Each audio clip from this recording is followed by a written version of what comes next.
Само што го направив новото интервју за Лизгачки старт, мојата емисија што на М телевизија со полковник Драган Ковачки, ќе се емитува утре во недела во 20 часот, ќе пуштам утре и линк, ќе можете да го гледате.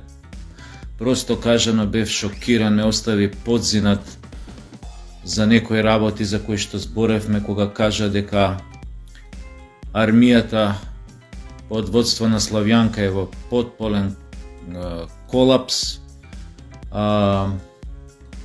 со истисната, со максимално намалена борбена моќ, исто како со МНАВ, со луѓе кои што се примаат за офицери, што се унапредуваат со корупција, некои осудувани, некои гонети заради криминал, грабежи, со неположени тестови за психолошки, на разни начини, нели, ставани на видни позиции за сметка на тоа големи професионалци, тргани, маргинализирани на страна со искуства од разни мисии странски и така натаму. Ме остави шокиран кога кажа дека денес во армијата има само граѓани со униформа, нема војска. Тоа е шокантно кога ќе чуете од човекот чишто место во армијата мирува затоа што е пратеник во моментов кога ќе ви каже дека една таква работа, дека има само граѓани во униформа, немаме војска, немаме никаква борбена моќ и тоа е шокантно за нас обични смртници кога ќе свата дека во сопствената држава се оставени на милост и немилост во овие турбулентни времиња кога секој момент може да дојде до глобален конфликт без конкретно вооружување за одбрана, имунолошкиот систем тотално метастазиран. Зборувавме на вистина и мене ме инспирираше со муабетот, му поставував многу интересни прашања затоа што буквално од шокот што го предизвика кај мене,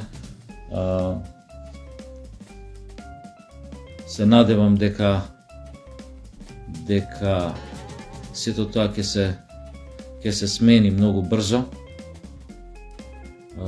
Ве поканувам, јас утре са бајле ќе објавам, уште еднаш ќе ве подсетам за емисијата Рано са бајле, линкот ќе ви го пуштам пола сат пред да почне емисијата, значи почнува утре вечер во 20 часот.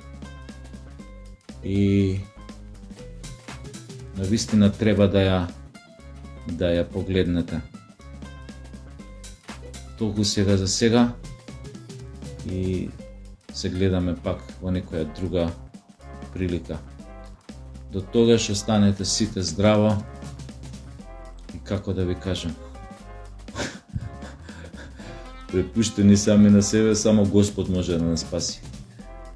Нормално и ова е мала шала, него сега сакам да кажам сите треба да сватиме во каква состојба ни се наоѓа државата и народот и дека треба се да преземеме, да ги тргнеме овие квислинзи од власт по секоја цена.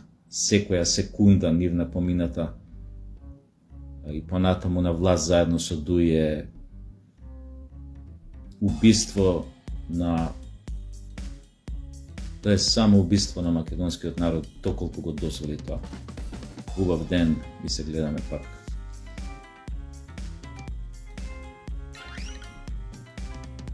Кој ден ги гледам овие нашиве вртикапа телевизии, кога оп на екранот Кристина Агилера од Калено горе има нешто да ни каже.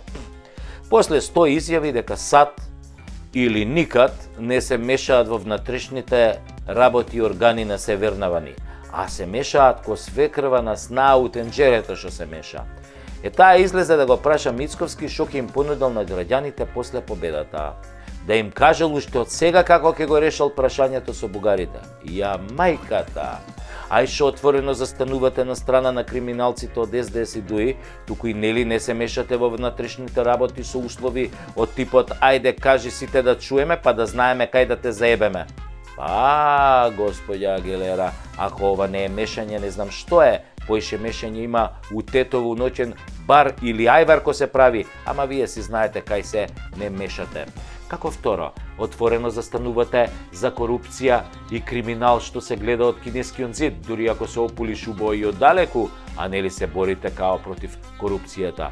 Ама кога човек ја види генезата на главните ваши газди, демократите на чело со дедо Педо Џо звани Бајденчо Најденчо или по српски Стара Саплетуша, ништо не може да не изненади. Со еден збор, владавина комунизма или катаклизма комунизма. Си ги форсирате своите комуњарите и марксистите ленинисти.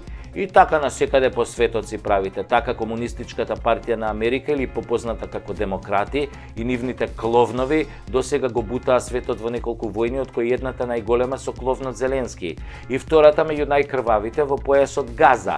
Но тоа няма значение, битно е бугарите да влезат во уставот, иако врска немаат со Асномска Македонија. Никако не придонеле за Асномска Македонија, напротив, беа овде окупатори. Значи не учествувале, немаат ни еден, ниту едно градбено тровче во темелите на современата македонска држава. Инаку, во матичната си држава демократите во Америка градат класичен антикапитализам, високи даноци со цел за финансирање на војни во светот, строги регулативи против бизнисот низ фасадата на левичари, прогресивци и разни либерали, потоа губење на националната свест на државите низ комунистички пристап дека се е беззначајно, а само новите вредности се окей, како на пример оние ЛГБТ, ОПРС, УФХЦ, ЧДШ.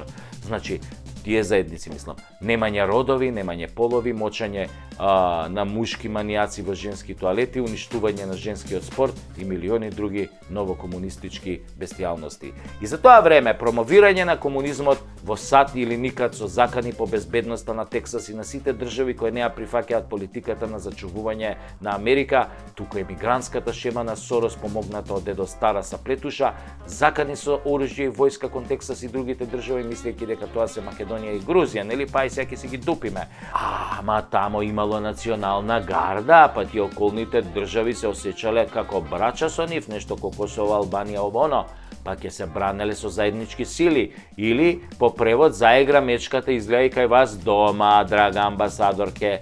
Епа, нашава баба Меца се умори од играње. Рускава бела мечка уште има кондиција, ама вашево гризли е орно да игра. Ќе поигра дедо Џо малку поиќе кај вас.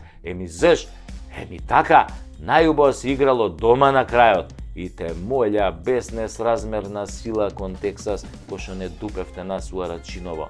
Немој да си се излажал да употребиш тешка артилерија. Ке си го примиш, аберо, тексашани, културно и достоинствено, ќапниш еден локум, што им го извезовме од Крушево, една тулумба поголема, и ке фатиш джадено за Вашингтон, и ке му се извиниш на Трамп, што го оплячка пред 4 години, а ние сами ке им се извиниме на СДС и ДУИ во мај. А месец мај е месец кад јебе чикајова змај. Ај сеа, амбасадорке, глеј си тоа Тексасот и не паламуди.